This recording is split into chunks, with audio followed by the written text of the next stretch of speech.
தேவனாக உங்களுடைய பிள்ளைய ரச்சா நடத்தி பேசுறதுக்கு ரச்சா நீங்க கொடுத்து தன்னதுக்கு நன்றி ஏசப்பா. இன்னும் தகப்பனை பலத்த அபிஷேகத்தோடு நிறைந்த வார்த்தைகள் வரட்டும் ரச்சா. தேவையில்லாத வார்த்தை வரக்கூடாது ஏசப்பா.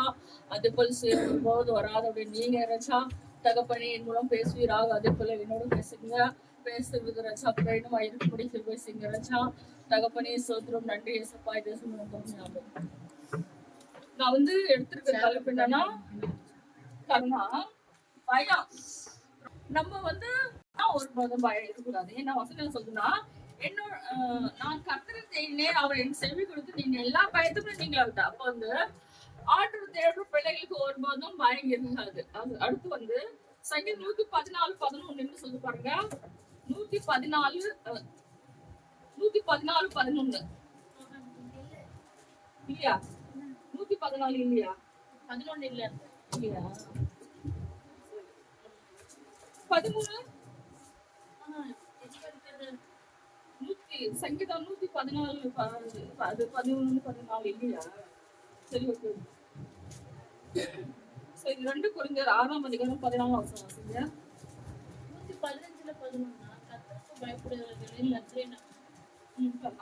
கர்த்தருக்கு பயப்படுகிறவர்களே கர்த்தரை நம்புங்கள், அவரே அவர்களுக்கு துணையும் அவர்களுக்கு கேடவுமா என்கிறார். அது 15-14 ஆயிடுச்சு. அடுத்து வந்து என்ன திருப்பி படிங்க. கர்த்தருக்கு பயப்படுகிறவர்களே கர்த்தரை நம்புங்கள், அவரே அவர்களுக்கு துணையும் அவர்களுக்கு கேடவுமா இருக்கிறார். பாருங்க ஆண்டவர் என்ன சொல்ற? கர்த்தருக்கு பயப்படுகிறவர்களே கர்த்தரை நம்புங்கள். அப்ப வந்து ஆண்டவர் நம்ம வந்து பயப்படணும். ஆனா பயப்படுத்த மாத்திரம் இல்லாம நம்பணும். சில பேர் என்ன செய்வாங்க, ஜாப் பண்ணுவாங்க, சப்பா இது வேணும் அது வேணும். ஆனா என்ன செய்வாங்க, நம்பிக்கை ஜாப் பண்ணிட்டே செய்வாங்க. அடுத்த நேரத்துல என்ன செய்வாங்க, அவிசுவாசமா என்ன செய்வாங்க, எனக்கு இது நடக்குமா நடக்காதா. அப்புறம் வந்து அதே புலம்பல், என் வாழ்க்கையில இப்படி ஆயிடுச்சு அப்படி ஆயிடுச்சுன்னு வந்து செய்யறாங்க. ஃபர்ஸ்ட்ல திருப்பி தொடங்குவாங்க. இப்போ நம்ம என்ன செய்யணும், ஜாப் பண்ணிட்டு என்ன செய்யணும், நான் விட்டுடணும், நம்பணும் எனக்கு செய்வாருன்னு. அப்ப நம்மளுக்கு செய்யாம நம்மளுக்கு நம்மளுக்கு செய்யாம யாருக்கு அப்ப வந்து அவரே அவருக்கு துணை அவருக்கு இடமா இருக்கிறார். அப்ப வந்து நம்மளுக்கு வந்து இப்ப நான் என்ன ஒரு ஜஸ்ட் 3 வயசு குழந்தைக்கு வந்து பாதுகாவல் இல்ல. 3 வயசு குழந்தைகிட்ட விடுங்க, 80 வயசு பாட்டிக்கிட்ட பாதுகாவல் இல்ல. முதல்ல எல்லாம் அந்த தைரியமா இருந்தாங்க. ஆனா இப்ப வந்து 80 வயசு பாட்டி தனியா வீடு எடுத்துட்டாலும் வீட்டுல புகுந்து என்ன செய்யறாங்க, வயசானது கூட பார்க்காமலே செய்யறாங்க. அவங்கள வந்து இது செஞ்சிடுறாங்க. அப்ப அப்படிப்பட்ட காலத்துல நம்ம இருக்கும்போது நம்முடைய பிள்ளைங்க நம்மளுக்கு கொடுத்து பயம் இருக்கு. இப்போ வந்து பெண் பிள்ளைங்க வந்து வெளியே அனுப்புனா அம்மா மாரி என்ன செய்யறாங்க, பயந்துட்டு இருக்கிறாங்க. ஆனா நானும் சொல்றேன், நீங்க தைரியமா இருங்க. ஏன்னா நம்ம வந்து நம்முடைய பிள்ளைகளை எப்படி செஞ்சிருக்கோம், சும்மா அனுப்பல, ஜபம் பண்ணி அனுப்புறோம். அப்ப வந்து ஜபம் பண்ணி அனுப்பும் போது ஆண்டவர் வந்து தேவதூதரை கொண்டு அவங்களே பாதுகாக்கிறாரு. அடுத்து வந்து அவங்களை வந்து துஷ்டம் வந்து தொடாது. இப்ப வந்து ஒரு போன வாட்டிக்கு நம்ம டெல்லியில தான் கேள்விப்பட்டேன். ஆனா தானியல் ஜபம் பண்ணாரு, தானியல சிங்க கவில் போட்டாங்க. ஆனா இப்ப சிங்கத்தை போலத்தான் இந்த இடத்துல உலகம் சுற்றினா இருக்கு, வெறி பிடிச்சவங்க இருக்காங்க. அந்த சிங்கத்துக்கு வாயா கட்டுறது ஆண்டோட பிள்ளைங்க. ஆண்டோட பிள்ளை நம்ம வந்து ஜபம் பண்ணி போகும்போது அவங்க நிச்சயமா வந்து நம்மள வந்து தொட மாட்டாங்க. சிங்கம் மாதிரி இருக்கிறாங்க. அவங்க வாயா கட்டுறாரு, இயேசுப்பா கட்டுறாரு. எதனால கட்டுறாருன்னா, முதல்ல நம்ம ஆண்டவருக்கு பயப்படணும், கீழ்ப்படியணும், நம்பணும். என் பிள்ளைய வந்து ஆண்டவர் பாதுகாப்பாரு. நான் என்னோட சாட்சி நான் சொல்லுவேன், நிறைய சொல்லுவேன். இப்போ வந்து நான் நினைச்சு பார்த்தாலே எனக்கு அதிசயமா இருக்கும். ஏன்னா புருஷன் கூட இருந்தாட பெண்கள் என்ன செய்யறாங்க, புருஷன் அடிச்சுட்டு செய்யறாங்க. ஆனா நான் வந்து லேப்ல வேலை செய்யும் போது எல்ஐசி டாக்டர் வந்து எல்ஐசி இருந்ததுனால வெளியெல்லாம் போனோம் இசிஜி எடுக்கலாம். அப்போ வந்து என் கூட வந்து எங்க கூட இருப்பாங்க, ஸ்டாஃப் இருப்பாங்க. ஆனாலும் நான் போகும்போது அந்த இடத்துல வந்து லேடிஸ் இருக்க மாட்டாங்க. கண்டிப்பா ஜென்ஸ் தான் இருப்பாங்க. ஆனா எனக்கு ஒரு சேதமும் இல்லை, எனக்கு ஒரு பயமும் இல்லை. நான் போயிட்டு நல்லா வருவேன். ஆனா எங்க டெக்னிக்ஸ் கொடுத்துருக்காங்க, அவர் சொல்றாரு, நீ லேடிஸ் இருக்கீங்க போறேன் அவங்க என்னோட வீட்டு சூழ்நிலை அப்படி. ஆனா இப்ப நான் யோசிக்கும் போது எனக்கு வந்து ஆர்டர் பாதுகாவல் கொடுத்துருக்காரு பாருங்க. அந்த இடத்துல ஒரு டைம் ஈஸி எடுத்து தனியா போயிட்டேன். இங்க எப்படி தூரமா எங்க ஒரு பெரம்பூர் வச்சிங்க, பெரம்பூர் தாண்டிட்டு வச்சிங்க. நான் ஈஸி எடுக்க தனியா ஆட்டோல போறேன். அந்த ஆட்டோக்காரன் ஹிந்திக்காரன், அவன் எப்படிப்பட்டவனா கால 2ஆம் அடிதான் அந்த இது ஓட்டுது பாருங்க, அதுல வச்சுருக்கான். அவனுக்கு அப்ப வந்து அவனுக்குள்ள ஏதோ இருக்குன்னு வச்சிங்க. ஆனா எனக்கு பயம் இல்ல. நான் வந்து இறங்கி ஈஸி எடுக்க போயிட்டு வந்துட்டேன்.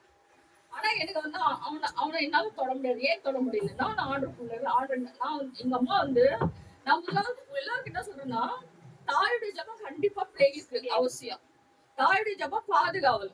அப்ப வந்து எங்க அம்மா வந்து என்ன செய்வாங்க நமக்கு நான் இப்பதான் வந்து 3 4 ஜபம் சொல்றேன். நானு முதல்ல நான் ஒத்துக்கிறேன். கல்யாணத்துக்கு முன்னால நான் வேலை செய்யும்போது அப்படியெல்லாம் எந்திரிக்க மாட்டேன். நல்லா தூங்குவேன். எனக்கு 8 மணி டியூட்டினா 7 மணிக்கு தான் எந்திரிப்பேன். பார்த்து போயிட்டு வரேன். எல்லாம் எங்க அம்மா செஞ்சு வைப்பாங்க. சாப்பிட்டு போயிட்டு வேலைக்கு போயிடுவேன். அதான் எங்க அம்மா 5 மணிக்கு எந்திரிச்சு என்ன எங்க தூக்கத்தை எல்லாம் ஜாப் பண்ணிட்டே ஆனா சத்தமா பண்ணிட்டு சிலு போடுவாங்க. எல்லாரும் சிலு எங்க தங்கச்சி எனக்கு எல்லாம் சிலு. எங்க தம்பி வந்து இருக்க மாட்டான். அவன் கொஞ்சம் தூரமா படுத்துன்னு இருப்பான். அப்ப வந்து எங்க அம்மா வந்து அவங்களோட ஜபம் தான் எங்களெல்லாம் கொஞ்சம் பாதுகாவல். அப்ப வந்து நாம வந்து பயப்பட தேவையில்ல. ஏன்னா இந்த சிங்கத்தின் ஜபில தானியில போட்டாங்க. ஆனா சிங்கம் வந்து தானியில தொட முடியல. ஏன்னா வாழைக்கட்ட. அதே போல இந்த உலக சிங்கத்தை போலதான் நிறைய துன்மார்க்கம் இருக்காங்க. துன்மார்க்கமா இருக்காங்க. நம்முடைய ஆண்டோட பிள்ளைங்க ஆண்டோட எப்படி செய்யறாரு பாதுகாப்பாங்க. அப்போ ஆனா நம்ம என்ன செய்யணும்? அவர் கொடுக்குற நேரத்தை கொடுக்கணும், கொடுக்குற கனத்தை கொடுக்கணும், ஜெபம் பண்ணணும். அப்ப இது செய்யும்போது ஆண்டர் நம்ம அப்ப வந்து நான் இப்ப யோசிக்கிறேன். ஒரு பொண்ணு வந்து டாக்டர் படிச்சிருக்கு. அது வந்து அவங்களுடைய இன்னொரு டாக்டர் கூட தான் ஜென்ஸ் டாக்டர் கூட போயிருக்கு. ஆனாலும் அதை வந்து எப்படி செஞ்சாங்க. ஆனா பாருங்க நான் வந்து ஈஸ்ட் எல்லாம் எடுக்க போவேன். நான் இப்பதான் நினைக்கிறேன். நான் யோசிக்கிறேன். ஏசப்பா நீங்க அப்படியே எப்படி ஆண்டர் வந்து பாதுகாத்து வச்சிருக்காரு. என்ன வந்து ஒரு செய்து என்ன ஒருத்தர் டச் பண்ணல. நான் வந்து ஆண்டருக்கு பைபிள் வச்சு சொல்றேன். நான் பொய்யெல்லாம் சொல்றேன். அவங்க வந்து அவங்களுடைய பார்வை கூட எவ்வளவு படாம ஆண்டர் பாதுகாத்திருக்காரு. அப்போ ஆனா நான் ஜெபம் பண்ணுவேன். ஆனா அப்ப தாயுடைய ஜபம் என்ன செய்யும்? பிள்ளையிலே பாதுகாப்பு. அப்ப வந்து அதிகாலையில் நேரம் தாய்ங்க என்ன செய்யலாம்?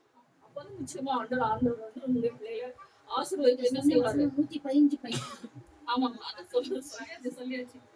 அடுத்து 2 கொரிந்தியர் 6:14. அந்நியலோகத்திலே அவிசுவாசிகளுடன் பிணைக்கப்படாதிருப்பீர்களாக. நீதிக்கும் அநீதிக்கும் சம்பளம் எது? ஒலிக்கும் விரலுக்கும் ஐக்கியம் எது? இது வந்து அந்நிய நுகத்தில் அவிசுவாசம். அப்போ வந்து இது வந்து நான் வந்து எக்ஸ்ட்ரா எதுனால சொல்றேன்னா நான் வந்து நடுவில் ஒரு மெசேஜ் எடுத்தேன். எதுனால சும்மா வந்து இது வீட்டுக்குள்ளோட மெசேஜ் நீங்க எடுத்துக்கலாம். ஆனாலும் நான் ஆக்சுவலி தனியா வந்து பொதுவா வந்து சர்ச்சில் எனக்கு மெசேஜ் கொடுக்கணும்னு நான் அப்ப எடுத்தது. அப்போ வந்து வாலி பிள்ளைகளுக்காக அப்போ வந்து வசனம் சொல்ல அந்நிய நுகத்தில் அவிசுவாசங்களோடு பிணைக்கப்படாதவர்களாகன்னு வசனம் சொல்லுதா. வசனம் எல்லாம் கட்டளையா கொடுத்துருக்கு. ஆனா இந்த காலத்துல என்ன செய்யறாங்கன்னா பசங்க வாலி பசங்க என்ன செய்யறாங்கன்னா லவ் பண்ணிடுதுங்க. பண்ணிட்டு என்ன சொல்றாங்க வேற ஆண்டோட பிள்ளைங்க அந்த பாஸ்டர் எல்லாம் போய் கேக்குறாங்க. பாஸ்டர் நான் அந்த பையனை லவ் பண்றேன். இந்துக்கார பையன். ஆனா இங்க வசனம் சொல்லுது அந்நிய நுகத்தை நீங்க பிணைக்கப்பட சொல்லி இருக்கு. கட்டளையா சொல்லுங்க. அப்ப கீழ்படினல்ல. நோனா நோ இல்ல நீங்க பிணைக்கப்படக்கூடாது. உங்களுக்கு அந்த ஆர்டர் கொடுக்குறேன்னா அது அந்நிய நுகத்தை நம்ம வந்து நிச்சயமா பிணைக்கப்படும். அப்போ வந்து என்ன சொல்லியிருக்குன்னா அநீதிக்கு சம்பந்தம் இது ஒளிவுகளுக்கும் ஐக்கியம் இது. அப்போ இதுக்கப்புறம் இன்னொரு சாட்சினா நான் ஒரு டைம் ஹாஸ்பிட்டல் போயிருந்தேன். அப்போ வந்து ஒருத்தர் அவங்க சொந்தக்காரங்க அவங்க சொன்னாங்க அவங்க நல்லா இதுக்கும் ஜாப் பண்றாங்க. நல்லா ஜாப் பண்ணி எல்லாம் சொல்லுவாங்க. அவங்க பொண்ணு வந்து ஹிந்துக்கார லவ் பண்ணிருக்கா. அது யாரு சொல்றாங்க என் பொண்ணு ஹிந்துக்கார லவ் பண்ணிடுச்சு. ஆனா வந்து அதுக்கு நீங்க ஏதோ பிரச்சனை கல்யாணம் ஆன ஜாப். நான் சொன்னேன் இந்துவா கிருஷ்ணா கேட்டதுக்கு அவங்க என்ன சொல்றாங்கன்னா அந்த பையன் இந்து. ஏங்க பைபிள் படிக்கிறீங்களா? வசனம் என்ன சொல்லுது? அந்நிய நுகத்தில் பிணைக்க. அப்ப நீங்க எப்படி கேட்டு ஒத்துக்கிறீங்க? பிரச்சனை வரதான் செய்யும் உங்களுக்கு. புரியுதுங்களா? அப்போ வந்து ஆர்டர் வசத்துக்கு என்ன நிச்சயமா கீழ்படியணும். கட்டளை கை கொள்ளணும். நோ அது வந்து ஆர்டர் எப்படிப்பட்ட பணக்காரங்களும் அந்நிய நுகத்தில் என்ன பிணைக்கப்படக்கூடாதுன்னா பிணைக்கப்படக்கூடாது. இப்போ வந்து அவசரப்படுத்தி எங்க தங்கச்சிக்கிட்ட நான் சொல்றேன். நான் தைரியமா சொல்றேன். நான் வந்து பயம் இல்ல. அவங்க நினைச்சிட்டாங்க அவங்க வந்து பைபிள் படிச்சிருக்காங்க. ஆர்டர்ல இருக்காங்க. அவங்க வந்து மாத்துவாங்க நினைச்சிட்டு அவங்க கல்யாணம் பண்ணிக்கிட்டாங்க. ஆனா இப்ப வந்து இப்பதான் அவங்களுக்கு தெரியுது அவங்க வீட்டுக்காரங்க எப்படி இருக்காங்க இன்னும்ல வந்து. அப்ப வந்து இன்னும் ஆர்டர் தெரியமில்லாத காரியம் எப்படிப்பட்டது கூட இருக்கட்டும். அது சில வந்து வஞ்சிக்கிற வச்சு நம்மள என்ன செய்ய வஞ்சிக்கிறோம். நம்ம அதுக்கு வந்து நிச்சயமா வந்து இடம் கொடுக்க கூடாது. அப்ப வந்து ஆர்டர் வசனத்துக்கு என்ன செய்யணும்? அக்ரில் பண்ணிடணும். இது வந்து வாலிபர். அப்புறம் வந்து பிரசங்கி 11:9 9 சொல்லுது. பிரசங்கி 11:9-10. வாலிபனே உன் இளமையிலே சந்தோஷப்படு. உன் வாலிப நாட்களிலே உன் இதயம் உன்னை ஊறி பார்க்கட்டும். உன் நெஞ்சின் வழிகளிலும் உன் கண்ணின் காட்சிகளிலும் நட. நியாயத்திலே கொண்டு வந்து நிறுத்துவார் என்று அறி. நீ உன் இருதயத்திலிருந்து சங்கடத்தையும் உன் மாம்சத்திலிருந்து தீங்கையும் நீக்கி போடு. இளவயதும் வாலிபமும் ஆயே. இளம் வயது எல்லாமே நம்ம இப்ப வந்து நீங்க படிச்சு இருக்கு. அப்ப வந்து ஆண்டவர் சொல்லியிருக்காரு நம்ம வாலிபர் என்ன செய்யணும், ஆண்டவர் கீழ் பண்ண. அது 2 தீமோத்தேயு 2:22. 2 தீமோத்தேயு 2:22. அன்றியும் பாலியலுக்குரிய இச்சைகளுக்கு நீ விலகியோடி சுத்த இதயத்தோடே கர்த்தரை தொழுது கொள்கிறவனுடனே நீதியையும் விசுவாசத்தையும் அன்பையும் சமாதானத்தையும் அடையும்படி நாடு. அன்று பாலியத்துக்கு இச்சைகளுக்கு விலகியோடு சுத்த இதயத்தோடு கர்த்தரை தொழுது கொள்கிறவனோட நீதியை விசுவாசத்தையும் அன்பையும் சமாதானத்தை அடையும்படி நாடு. நாடுன்னு என்ன சொல்லியிருக்கு, நம்மள வந்து சொல்லியிருக்காரு ஆண்டவர் அன்பையும் நாடு, சமாதானத்தையும் அன்பையும் நாடு. அப்போ வந்து ஆண்டவருடைய வசனத்துக்கு நிச்சயமா நம்ம வந்து கீழ்ப்படிக்கணும். வந்து இந்த வாலிபம் வந்து ரொம்ப அந்த வயசு வந்தாலே டீனேஜ் வந்து அந்த வயசுல வந்து எல்லாருக்கும் வருது கண்கள் மாம்சம். அப்ப வந்து அது வந்து ஆண்டவருக்குள்ள இருக்கிற பசங்களை அது மேற்கொள்ளாது, நிச்சயமா மேற்கொள்ளாது நான் நம்புறேன். ஏன்னா ஆண்டவர் வந்து நம்மள வந்து பாதுகாக்க கண்ட்ரோல் பண்றாரு. நம்ம இருதயத்தை சிந்தனை கண்களே கண்ட்ரோல் பண்ற தேவன். அப்ப வந்து அதுல இருந்து சில வந்து விஷயம் இருக்கும், தப்பான விஷயம், ஆண்டவர் பிரியமில்லாத காரியம்.